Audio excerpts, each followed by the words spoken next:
मैं भी अपना कैमरा ऑफ कर देती हूँ और फिर पढ़ाती हूँ, या मैं ऑन रहते देती हूँ, मैं आपको पढ़ाती हूँ। चलो, हमारा पहला चैप्टर है मेसोपोटामिया। तो बेटा मेसोपोटामिया देखो, पूरे विश्व में 4 सबसे पुरानी सभ्यताएं रही हैं। इजिप्शियन, चाइनीज, इंडिया, इंडिया में Harappan civilisation, fourth one is Mesopotamia. जो मेसोपोटामिया, जो आज का मॉडर्न इराक है, वो है मेसोपोटामिया। मेसोपोटामिया पहली ऐसी सभ्यता थी जिसने पढ़ना, लिखना, कैलकुलेशन, कैलेंडर, ये सब चीज़ें बताई। उनको इसकी ज़रूरत क्यों पड़ी, ये भी मैं आपको बताऊंगी। पहले मैं आपको इसका इंट्रोडक्शन करवा देती हूँ। तो मेसोपोटामिया आज का जो मॉडर्न टाइम का जो देश है वो ईरान है। ठीक है, ईरान इराक का बॉर्डर सारा मेसोपोटामिया है। और मेसोपोटामिया का मतलब क्या होता है, तो मेसोपोटामिया का बच्चे मतलब होता है 2 नदियों के बीच का शहर। एक नदी है टिग्रिस, एक नदी है Euphrates. Hello hello. Yes ma'am. बेटा आपका नाम, मैं नाम भी भूल गई, आपका नाम क्या है? राधा। अनुराधा कि राधा? राधा।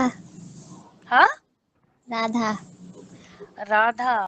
राधा, नेक्स्ट टाइम से क्लास लोगे ना, तो मेक श्योर कि आप ना बेटा अपना इंटरनेट कनेक्शन देख लेना एक बार, ओके मैम। है ना, वो ज़्यादा बेटर रहता है। क्योंकि बार बार अगर आपकी आवाज़ नहीं आएगी तो ऐसे पढ़ाने में मेरे को भी मज़ा नहीं आएगा और ना बच्चे आपको मज़ा आएगा। तो चलो शुरू करते हैं। अच्छा एक बात बताओ, आपके स्कूल में ये मेसोपोटामिया चैप्टर पढ़ाया है मैम ने? Yes ma'am. अच्छा अच्छा, क्या बताया, कुछ पता है आपको? कुछ यस याद है या मैम। कुछ भी नहीं है? बताओ चलो, मेसोपोटामिया कहाँ है? मैम मेसोपोटामिया इराक में। इराक में है। और इसका मतलब क्या होता है, ये 2 नंबर का क्वेश्चन आ जाता है। मेसोपोटामिया का मतलब होता है 2 नदियों के बीच में बसा हुआ क्षेत्र। और वो 2 नदियां हैं, एक तरफ टिग्रिस, एक तरफ यूफ्रेट्स। ठीक है। Yes ma'am. और उस वक्त इराक में काफी सारी मतलब अच्छी खेती होती थी। एग्रीकल्चर बहुत अच्छा था, खेती बाड़ी अच्छी थी, क्योंकि इनकी ज़मीन बहुत उपजाऊ थी, लैंड बहुत ज़्यादा फर्टाइल था इसलिए। और एक तरफ इनका जो ट्रेड है, ट्रेड को ये कह लो कि जो इनका व्यापार होता था बेटा, व्यापार बहुत अच्छा होता था। यहाँ तक कि हमें हड़प्पन सिविलाइजेशन के कुछ सील्स भी हमें मेसोपोटामिया की तरफ से मिली है। मेसोपोटामिया की कुछ सील हमें हड़प्पा से मिली है। इसका मतलब ये कि इनका हेलो ट्रेड हेलो दूर दराज देशों से भी होता था। Hello hello. हेलो। या मैम कैमरा ओपन कर लीजिए। एंड स्टूडेंट, आपको वॉइस आ रही है हमारी? यस। यस या सर। प्लीज़ आप भी अपना कैमरा ओपन कर लीजिए। मैम भी आपको विजिबल लगनी नेट चाहिए। नेट नेट नेटवर्क का इशू है सर, उसको, बच्चे को। ओके, आप टीच कर लीजिए ऐसे। ठीक है, अब सर ने इंटरप्ट कर दिया। हाँ बेटा, तो मैं बता रही थी कि जो मेसोपोटामिया है, वहाँ का व्यापार बहुत संपन्न था, वहाँ का एग्रीकल्चर बहुत संपन्न था, वहाँ की लिखाई। सबसे इम्पोर्टेंट क्वेश्चंस जो आते हैं कि मेसोपोटामिया शब्द का अर्थ क्या है। आप रजिस्टर और पेन लोगे? Yes ma'am. है आपके पास, है इस मैम वक्त? ला रही हूँ अभी। लेकर आओ।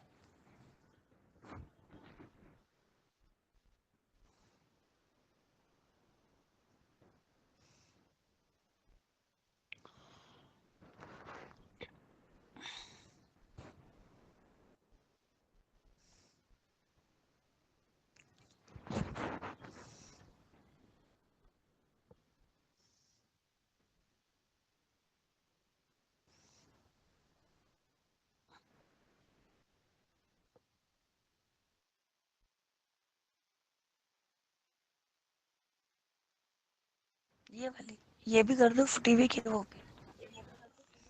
हेलो बेटा, आ गए? Radha, yes ma'am. आ गए बच्चे? Yes ma'am. अच्छा एक चीज मैं बताना चाहती हूँ राधा, देखो बेटा, आपको ना जो भी समझ नहीं आता, कुछ भी, कोई क्वेश्चन, कोई सेंटेंस, कोई भी वर्ड, तो आप मेरे से देन एंड देयर पूछोगे ओके मैम। कि मैम ये नहीं आ रहा या इस चीज में दिक्कत है। क्योंकि जब तक हम ना उस टॉपिक को लेके थोड़ी सी डिस्कशन नहीं करेंगे, उसके बारे में पूछेंगे नहीं, तो वो टॉपिक ना बच्चे क्लियर नहीं होगा, ठीक है। Okay ma'am. चलो शुरू करूं।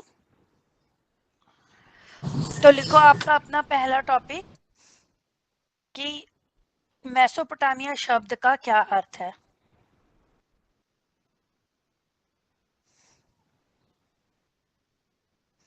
मेसोपोटामिया शब्द का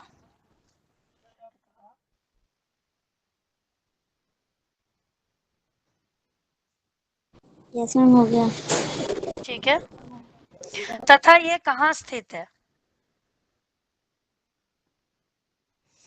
तथा ये है कहाँ स्थित है।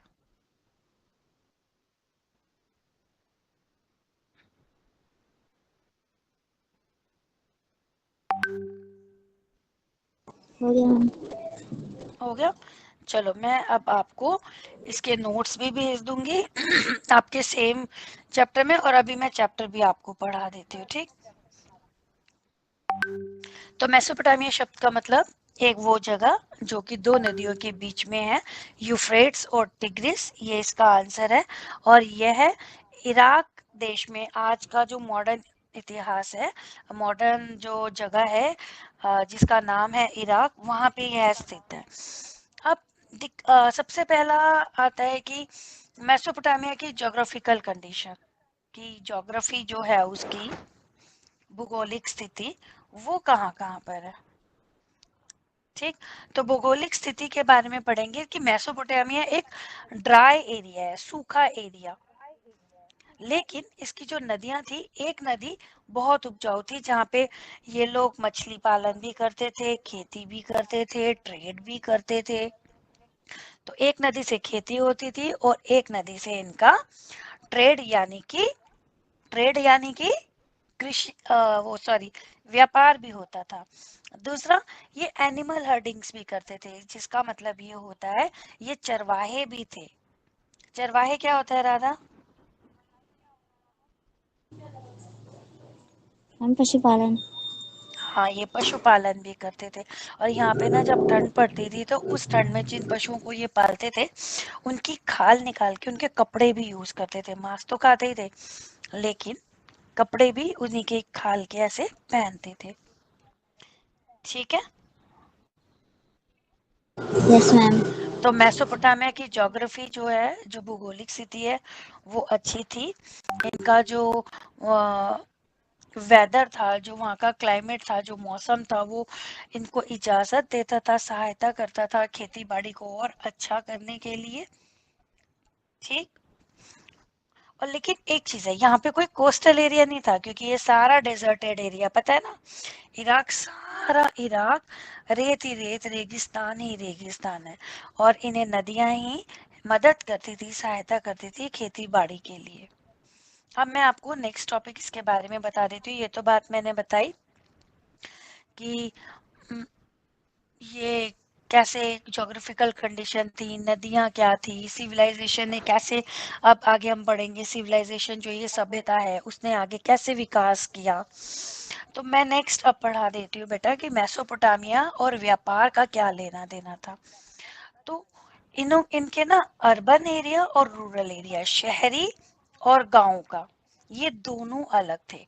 शहर से ये व्यापार करते थे नदियों की मदद से, और जो गांव का एरिया था वहां पे ये खेती बाड़ी करते थे, ठीक है राधा। Yes ma'am. तो जो शहर बने हुए थे, शहर ना बड़े कंजेस्टेड थे और इनकी ना अपनी कुछ रूढ़िवादी, कुछ वहमी वाली सोच थी।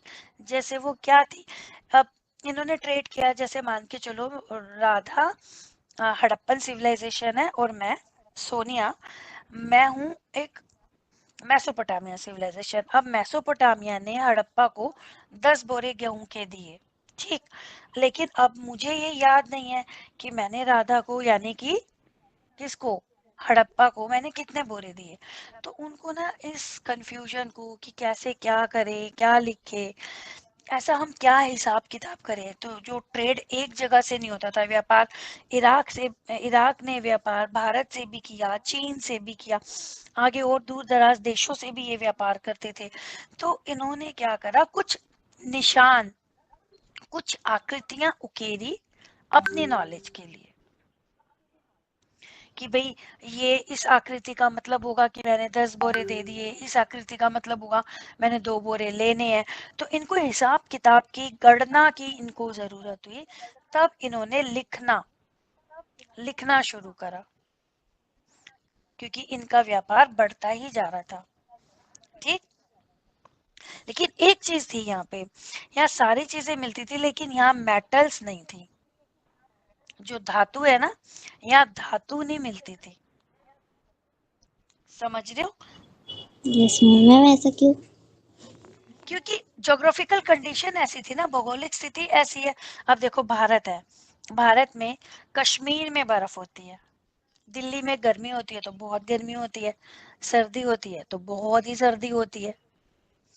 तो ज्योग्राफिकल कंडीशन, भौगोलिक स्थिति ऐसी थी बच्चा उसकी, कि वहां पे रेत ही रेत था, तेल के कुएं हैं, वहां पे बर्फ, मतलब रात को गर्मी है और सुबेरे गर्मी है, और रात को रेत ठंडी हो गई एकदम, तो वहां पे बहुत ठंड पड़ गई।